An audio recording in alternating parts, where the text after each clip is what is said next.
Sharp Cam here, coming at you with another episode from ChooseYourRelationships.com, author of Love Can't Wait, which can be found on Amazon.com.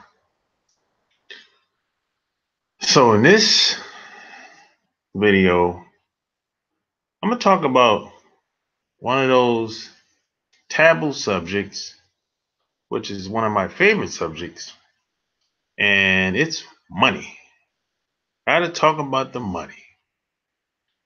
And I don't really expect a lot of people to be up around this time.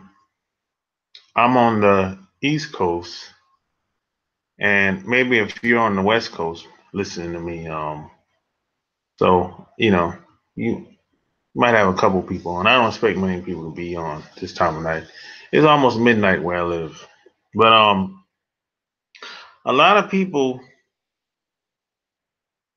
online give tips, tricks about relationships, but a lot of these people have failed to tell you that money is very important, and money plays a part, very important part,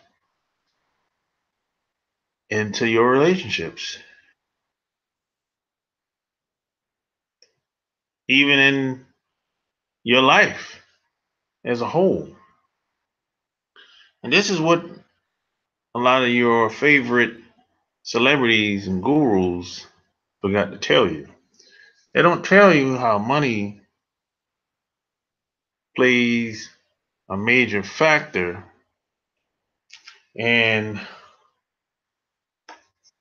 who you associate with, and they don't tell you how who you become ultimately, that's who you're going to attract. Because you get who you are, you don't get who you want. And that's why I always say focus, the majority of your time should be focused on the money. Chase the money, don't chase the women. And the reason why I say that, see, if you chase the money and if you figure out how to make money, multiply money, and save money, the women will come by default. But see, we tend to put the cattle before the horse. We chase the women, then we backtrack and try to go on out and figure out the money thing. But you see, if you chase the women first and you try to get the money second, see, you're hustling backwards then. So you should figure out, get the money thing taken care of first, and the women will come by default, like a byproduct, you know. And this is kind of a hard thing to crack because most of us were not raised up on how to earn money. I don't know about you, but money was a taboo subject in my household. Even though my parents made a pretty good living, but they never talked to us about it. You know, everything is all. It's so many taboo subjects. It's don't talk about religion, politics, sex, money. Don't talk about pay rate at your job. You can't. Don't talk about salaries. There's so many different things they tell you not to talk about. But those things, those taboo subjects are the most important things that you have to deal with out here. That's the thing. And that hurts us when we grow up because the most important things that they tell you not to talk about, those are the things that's going to hurt you. It's going to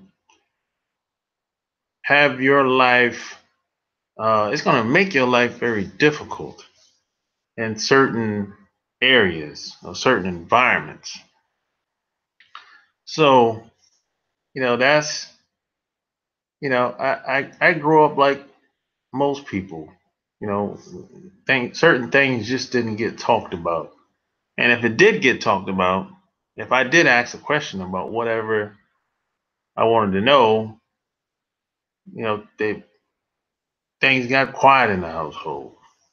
My mom got uncomfortable. So, you know, I promised myself that when I had kids, I was not going to let my kid go out into this world blind. They're not going to be in a position where they don't know uh, uh, anything about women. They don't know. I mean, they might not even know the woman's body. It's like I hear guys say first time they had sex, they didn't even know where the hole was.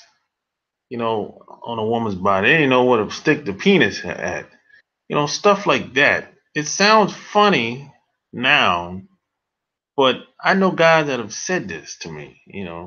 Said they grew up like that. It was they were so ignorant. Being young and everything. I mean, the first time they had sex, they didn't know what they was doing. Basically, the girl led the whole experience. And so I promised myself I would never let my son be in a position like that. Or my daughter, son or daughter, whichever comes first. They're not going to be in a position where they're going to be in the blind, because out here today, you got the blind leading the blind, So, you know, so I say put and we live in a capitalistic society too. That's another problem. Because see, having money, it can go either way. You know, money is a neutral. It's neutral. It's a tool, but some people abuse it. Some people let the money destroy their families, all their relationships, and then you got some people. They use money for good, but it's kind of like the more money people get, that usually exposes them for who they really are. That's what it really is, really. You know, it's kind of like a drunk person, kind of like a person that gets drunk. Once they get drunk, alcohol really exposes them for who they really are, as far as how they feel and what they probably wanted to say, but they didn't have the balls to do it. So money does that too. If someone gets a lot of money, it does the same thing as alcohol does. It's like truth serum, you know? So I say focus on the money, man, you know? And, the women will come by default, really, you know? Because it's hard to be nice if you don't have enough money coming in, if you can't get your bills paid, if the kids don't have what they need, if you don't have what you need, or if the wife is complaining, or she's stressed, or you're stressed, it's hard to be nice to anybody in a situation like that. It really is. It's hard to be nice if you're living in a bad neighborhood. I should say, quote, quote, bad neighborhood. If you're living in the ghetto, it's hard to be nice. It's hard to be the person that you're supposed to be if you feel like everybody's against you. If you feel like the government is against you, it's hard to be nice. It's hard to be nice if you're in a negative environment, and it's hard to live up to your full potential if you feel like the world is against you. And it doesn't matter who you are. If you're in a bad environment or a negative, or if you're around negative people, it doesn't matter who you are, you're never going to be able to live up to your full potential, because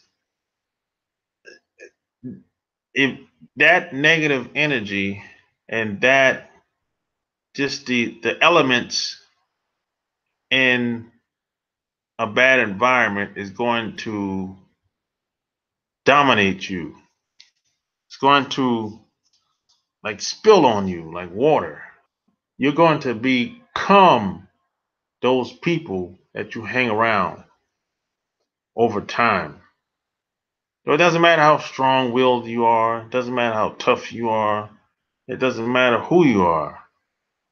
But nothing is going to change. If you're in an environment like that, nothing is going to change until you get in a different environment around different people. That's just what it is. Nothing really changed for me until I started to travel and meet different people. And then I started to have a different perspective on life, on how to see the world and how things really work out here, how people really get shit done. A lot of that stuff that was passed down to me when I was between the ages of 17 to 20, 21, none of that stuff really works.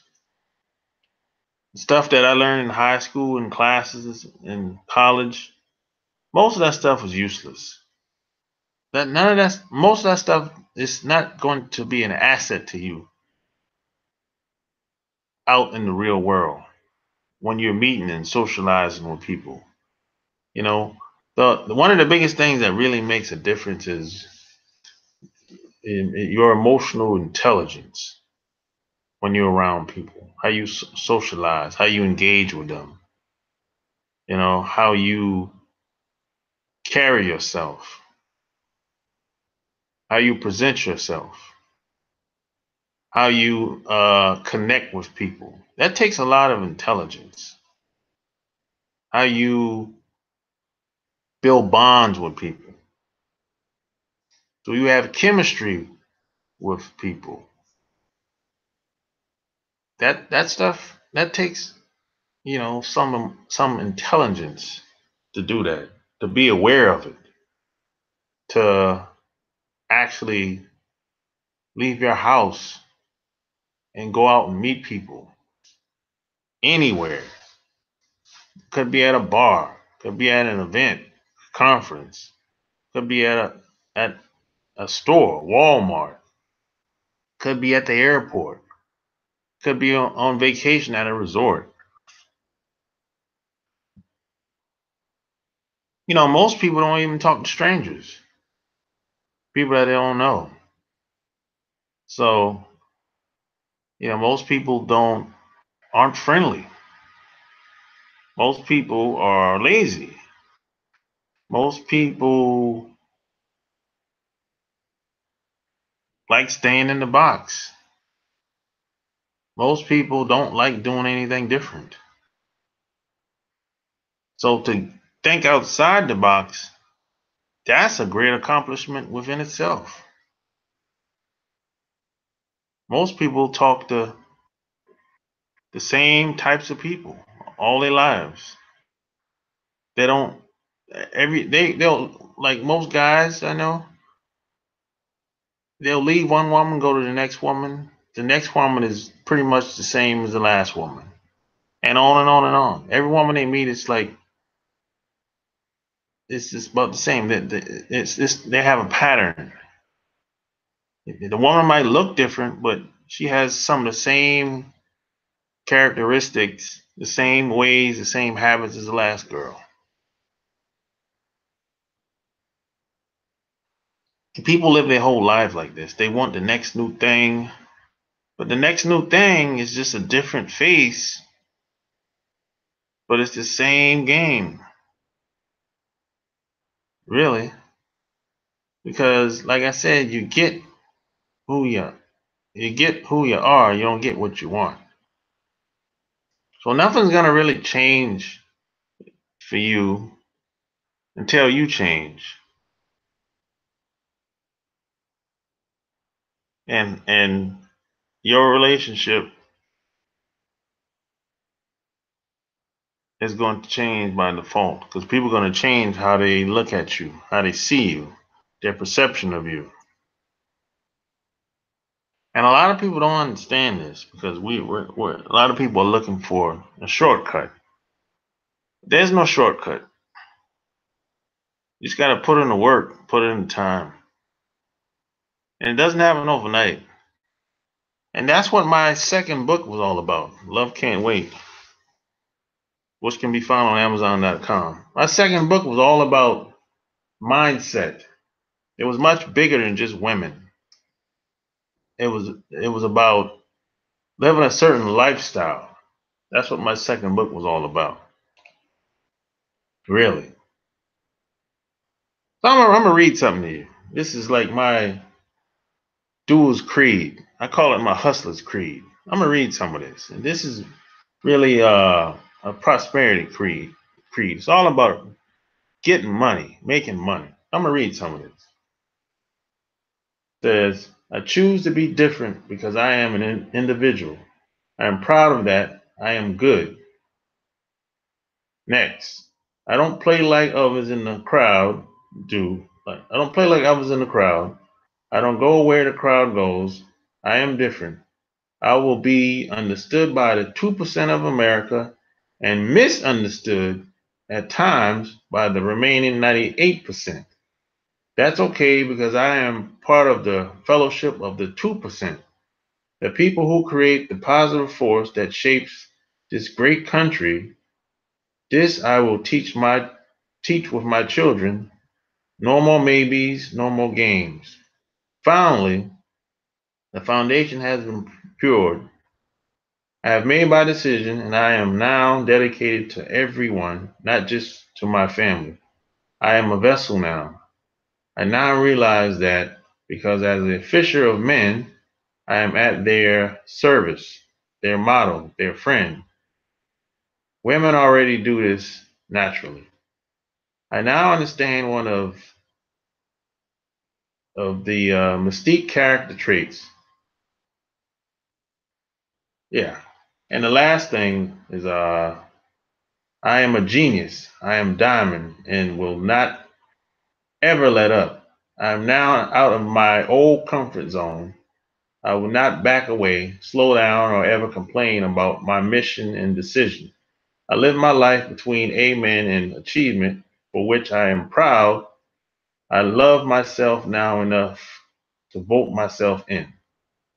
I love this because I now see that with every step that I take from now on, I will be creating the path of all those who follow behind me. I call this servanthood, the core of networking.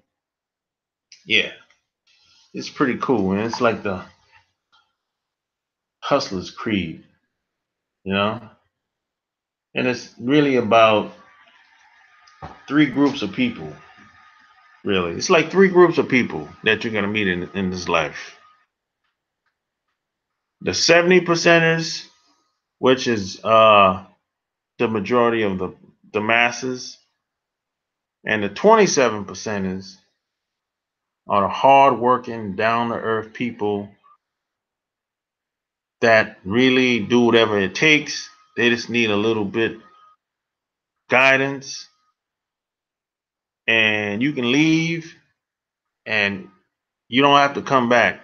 You might have to check up on them every once in a while, but if you give them a blueprint, they're willing to put the work in and the time and everything, right? And then you got the 3 percenters, which are the people that they own shit, they run shit. You know, these are the people that basically the people that own Google, uh, Yahoo, Bing, Facebook. These are the people that like create shit, Apple, Tesla. These are the 3%ers. They dominate, control, and run everything around the country, around the world. These are the 3%ers. The 3%ers are people, they got websites, blogs, DVDs, videos, tapes. These are the people that, they run shit. They make shit happen. So these are the three different groups of people: the 70%ers, the 27%ers, and the 3%ers.